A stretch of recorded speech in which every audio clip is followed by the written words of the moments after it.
आपके कुछ विशेष भक्तों को यहाँ तक पहुँचने का सौभाग्य प्राप्त होना अनुचित होगा।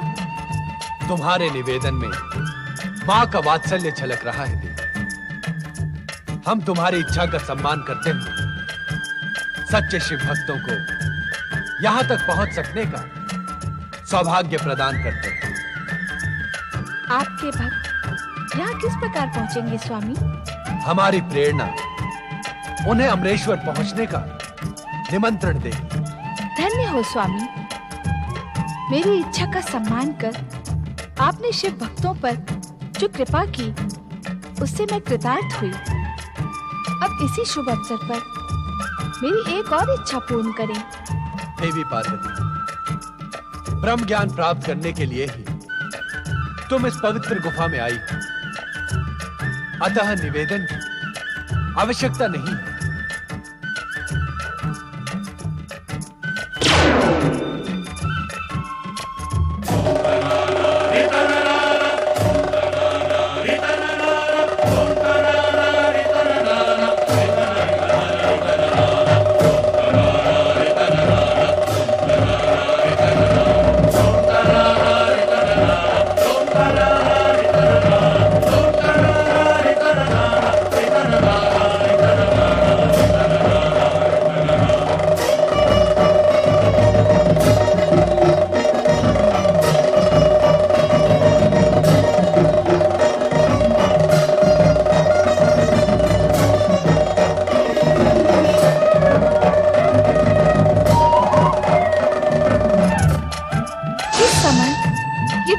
क्यों स्वामी?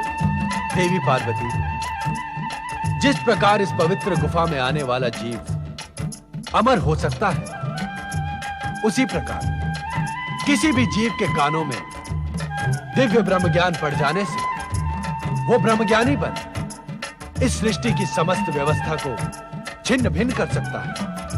किंतु डमरूनाद से क्या होगा? इस डमरूनाद के भीषण स्वर से इस गुफा के आसपास रहने वाले जीव जंतु दूर भाग जाएंगे। क्या जीवन यहाँ भी है स्वामी? आश्चर्य है कि यह प्रश्न हमसे पर्वत नंदिनी पार्वती पूछ रही है। देवी, जीवित रहने की आकांक्षा जीवात्मा को कहां-कहां ले जाती है, यह जानकर आपको अपार आश्चर्य होगा। आश्चर्य तो मुझे इस गुफा को देखकर भी हो रहा है स्वामी। हम इसी आश्चर्यचकित करने वाले स्थान पर आपको ब्रह्म ज्ञान का अमर संदेश प्रदान करें। इसी कारण भविष्य में यह गुफा अमरनाथ धाम के रूप में प्रसिद्ध होगी। जय अमरनाथ धाम। आज हमारे प्रिय मास श्रावण की पूर्णिमा है। आज के दिन जो श्रद्धालु शिव भक्त हमारी प्रेरणा प्राप्त कर यहाँ हमारे प्रतीक शिवलिंग के दर्शन करेगा, उसे अमरता के साथ ही साथ वैसा ही दिव्य ज्ञान प्राप्त होगा जैसा अब हम तुम्हें प्रदान करेंगे। अर्थात क्या अब प्रत्येक वर्ष श्रावण पूर्णिमा पर यहाँ आपका प्रतीक पूर्ण हिम शिवलिंग अवतरित होगा? हाँ देवी, आज से प्रत्येक वर्ष श्रावण माह में चंद्रमा के बढ़ने के साथ ही साथ मेरा प्रतीक हिम शिवलिंग अवतरित होकर पूर्णिमा के दिन पूर्ण होगा तथा चंद्रमा के घटने के साथ ही अमावस्या तक मुझ में विलीन हो जाएगा।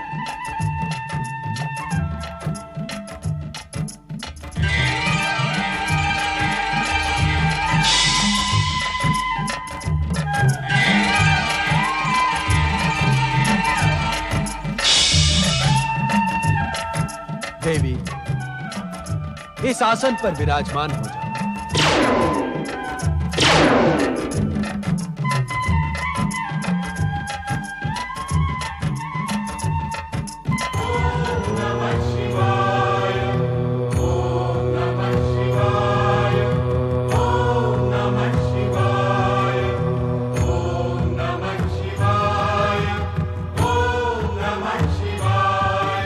ब्रह्म ज्ञान की कथा अत्यंत रहस्यमय तथा कठिन है।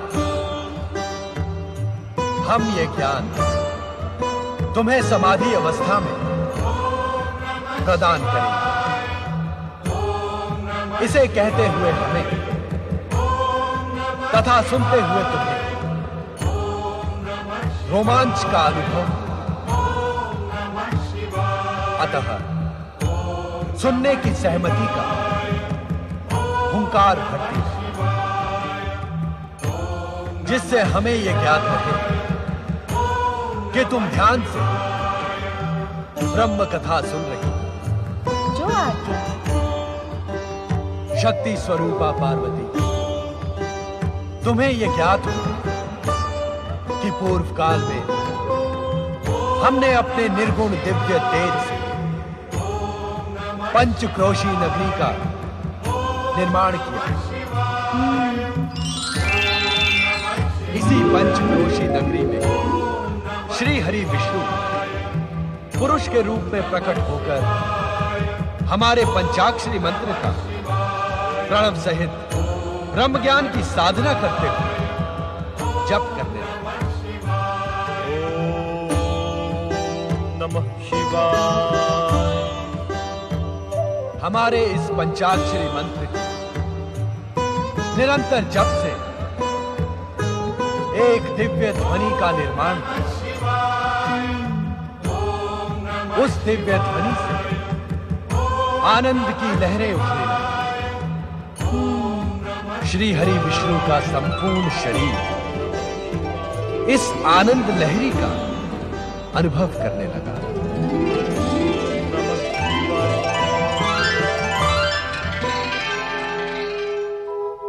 उनके शरीर से पवित्र ओंकारमय ध्वनि निकली।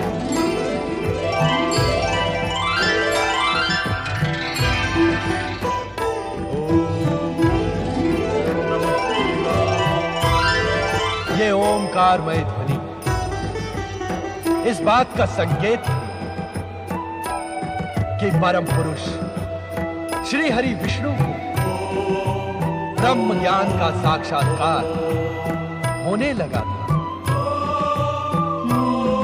ये ब्रह्म ज्ञान शिव का स्वरूप है। जो जीवात्मा मुझ परमात्मा स्वरूप के इस ब्रह्म ज्ञान को अपने हृदय में स्थित देख लेते, वो साक्षात हमें अर्थात शिव तत्व को प्राप्त कर लेते।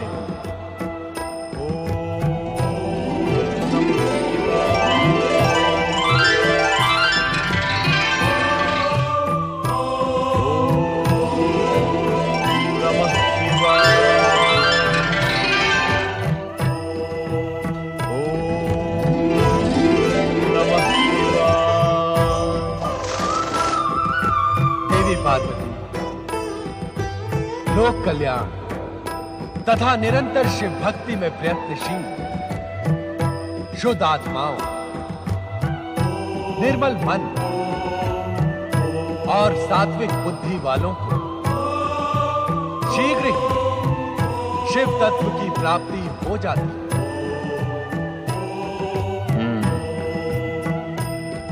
सृष्टि के कण कण में शिव तत्व की अनुभूति, प्राणी मात्र की श्रद्धा और भावनाओं को आहत न करें तथा संपूर्ण संसार को शिव की रचना मानने वाली जीवात्माओं को शिव ज्ञान की प्राप्ति हो।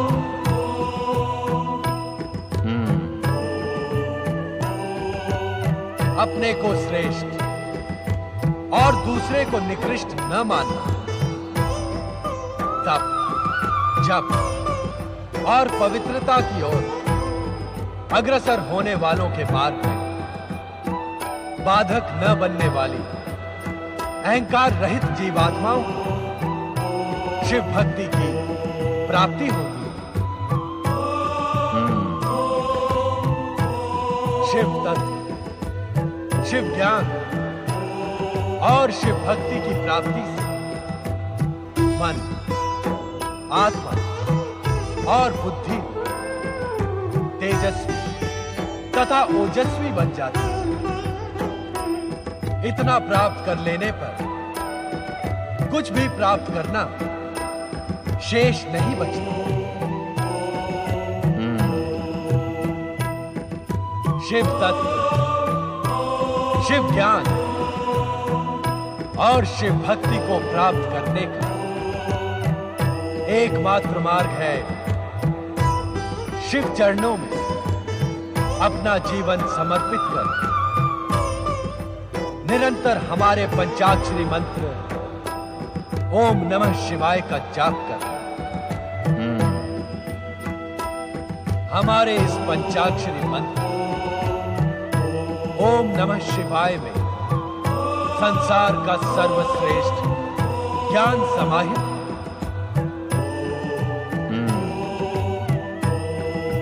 ओम अग्र पूजा को समर्पित त्रिदेवों का प्रतीक आदि स्वर। शिव जीवन के कल्याण का स्वरूप है तथा उस कल्याण रूपी शिव स्वरूप नमन ब्रह्म रूपी शिव को प्राप्त करने का सर्वोत्तम उपाय है। यही ब्रह्म ज्ञान का सत्य है, यही शिव की सुंदर रचना है। मेरे द्वारा प्रकट सत्यम शिवम और सुंदरम से युक्त यह ब्रह्म ज्ञान उन्हीं महाभागों को प्राप्त होता है जो मेरे स्वरूप में अगाध श्रद्धा रखते हैं। मेरी आज्ञा अनुसार धर्म मार्ग पर चलने वाले प्राणी मेरी ही कृपा से मल एवं माया से मुक्त होकर मेरे परमानंद सच्चिदानंद स्वरूप में लीन हो जाते हैं। स्वयं मेरे द्वारा रचित एवं कहे गए इस दिव्य ज्ञान को प्राप्त ज्ञानी इस ज्ञान के प्रकाश रूपी अग्नि से अपने कर्म में शरीर को क्षण भर में जलाकर मेरी कृपा से कर्म बंधन से छुटकारा पाकर मोक्ष को प्राप्त कर लेते हैं।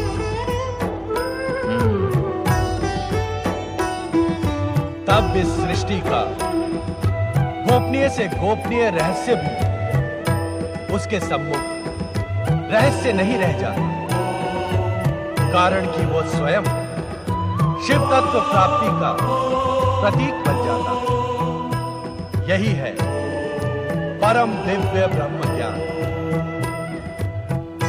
जिसे पाकर तुमने अपनी आत्मा को मुझ परात पर ब्रह्म में समाहित कर दिया है। अब तुम स्वयं शिव तत्व, शिव ज्ञान और शिव भक्ति की प्रतीक हो।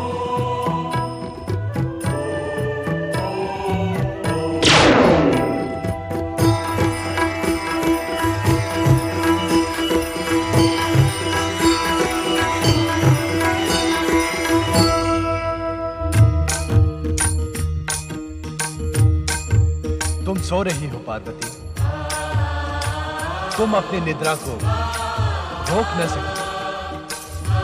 परम शिव तत्व और ब्रह्म ज्ञान की प्राप्ति के स्थान पर तुम्हें निद्रा ही प्रिय है। आश्चर्य है, हमारे प्रत्येक वचन पर हुंकार कौन भर रहा है? कौन है वो प्राणी जो हमारी आज्ञा के बिना इस दिव्य ब्रह्म ज्ञान के संदेश को सुनकर हुंकार भर रहा था? उपस्थित हो।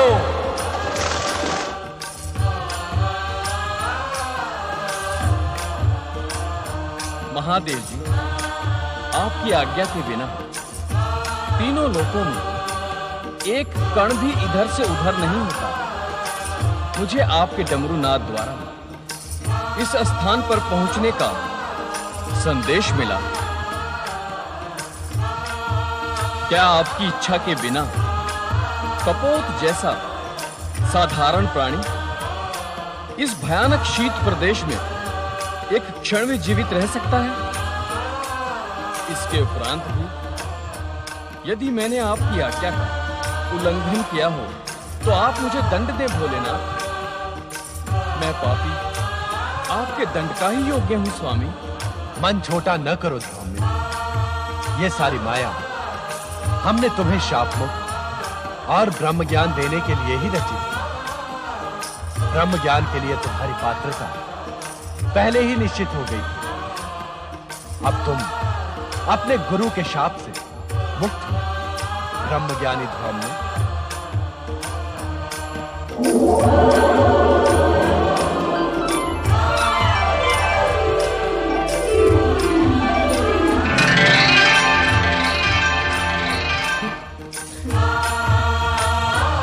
भोलेनाथ, भोलेनाथ।